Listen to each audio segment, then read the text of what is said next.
Bismillahirrahmanirrahim. Assalamualaikum warahmatullahi wabarakatuh. Hari ini berbagi video memasak di tungku kayu ya. Di dapur rumah Mae ada tungku dengan memanfaatkan kayu untuk menghasilkan api, dan ini saya buat masak numis bawang putih yang sudah saya bersihkan, saya cincang halus, dan kali ini saya mau masak di tungku dengan menu cumi-cumi. Ini cumi-cumi dari paman saya, dan saya di sini tugasnya memasakkan. Nah, ini cumi-cumi sudah saya potong-potong, yang sudah saya cuci bersih dan siap untuk dimasak. Ini saya siram dulu dengan air, saya hilangkan tintanya sampai bersih ya, karena kali ini masak cumi-cuminya tidak pakai tinta, karena ada dua versi biasanya kalau saya masak itu pakai tinta dan tidak pakai tinta. Dan ini kita masukkan cumi-cuminya ke dalam wajan yang sudah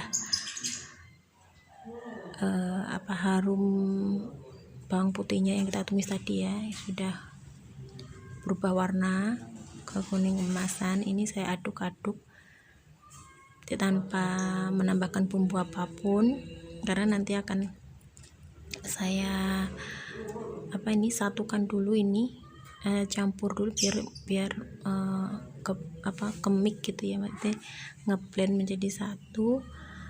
Ini saya aduk-aduk dulu, dan api tetap dijaga agar tetap menyala seperti itu ya, karena kalau di masak tungku itu ada beberapa hal yang perlu kita perhatikan. Salah satunya api di sini diusahakan jangan sampai padam.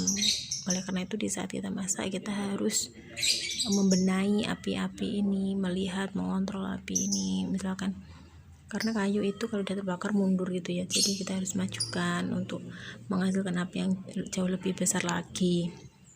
Ini kita tunggu sampai meresap minyak dan cincangan bawang putih yang kita gongsong tadi. Kita biarkan beberapa menit biar meresap sambil membenahi kayu-kayu agar terbakar sempurna seperti itu ya. Ini hasilnya. Ini setelah mendidih gitu antara minyak dengan tumisan tadi. Ini saya tambahkan air, beberapa air secukupnya saja. Ini saya buat banyak karena memang rokesnya memang dibuat santan gitu, karena sebelumnya sudah pernah masak itu, saya tinggal mengulang masakan ini lagi.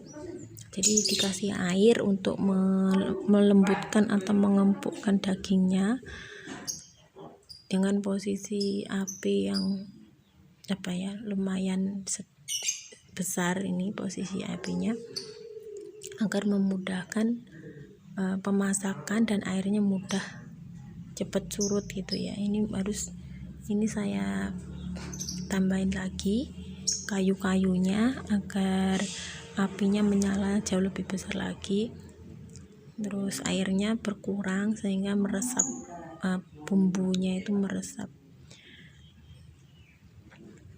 Sambil saya aduk-aduk ini cumi-cuminya, ini saya aduk-aduk untuk melihat tingkat kematangannya ya. Ini lumayan sudah tadi, kalau tadi sebelum matang lembek gitu ya, ini sudah lumayan kaku gitu kayaknya. Ini saya harus mempersiapkan tambahan bumbu berikutnya, yaitu santan. Ini saya biarkan dulu sampai mendidih gitu ya, dan apinya juga tetap harus dijaga. Nah, ini sensasi masak di dapur tungku kayu.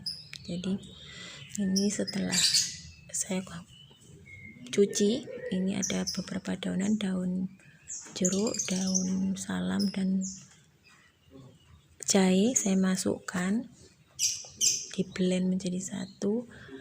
Ada yang lebih suka kalau masukkan jahe itu waktu ngasih pertama kali itu ya, waktu ngasih minyak terus dikasih jahe di apa itu, minyaknya itu kayak di lumuri jahe gitu ya, digeseng dulu. Tapi kalau ini saya enggak, saya masukkan di saat empuk itu aja ya. Ini saya siapkan sedikit kelapa, seperempat kelapa.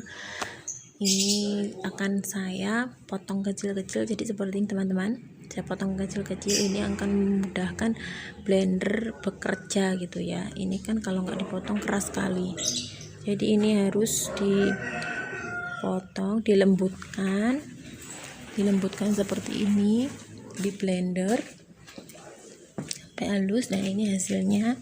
Ini akan saya saring. Nah, akan saya saring dulu agar mendapatkan santan kental.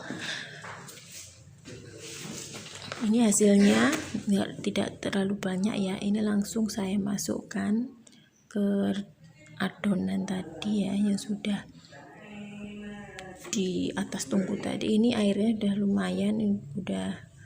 lumayan berkurang, jadi ini saya tambahkan Royco sedikit aja. Terus lanjut saya tambahkan dengan santan kental tadi, dan ini diaduk-aduk ya. Nanti saya tambahkan dulu.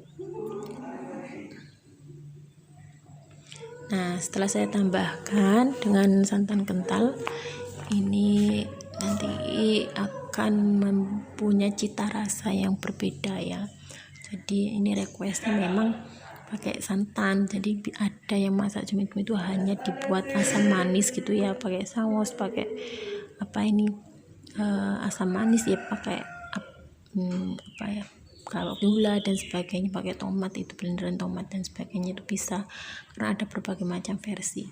Ini saya kasih dengan potongan-potongan cabenya, cabai kering ya teman-teman. Ini saya punya stok cabai, mak saya itu punya stok cabai lumayan banyak, karena sudah beberapa bulan yang lalu itu saat cabai murah kita bikin cabai kering. Jadi cabai kering bisa kita manfaatkan, kita masak di saat cabai yang sekarang, yang saat ini kondisinya cabai meroket ya harganya. Jadi ini hasil cabai yang kita keringkan, kita masukkan, kita campurkan di sini untuk mendapatkan sensasi pedas dari cumi-cumi yang kita masak tadi. Ini ya teman-teman hasilnya. Ini hasilnya. Saya ini bukan tutorial, hanya berbagi saja, berbagi sensasinya masak di tungku. Terima kasih.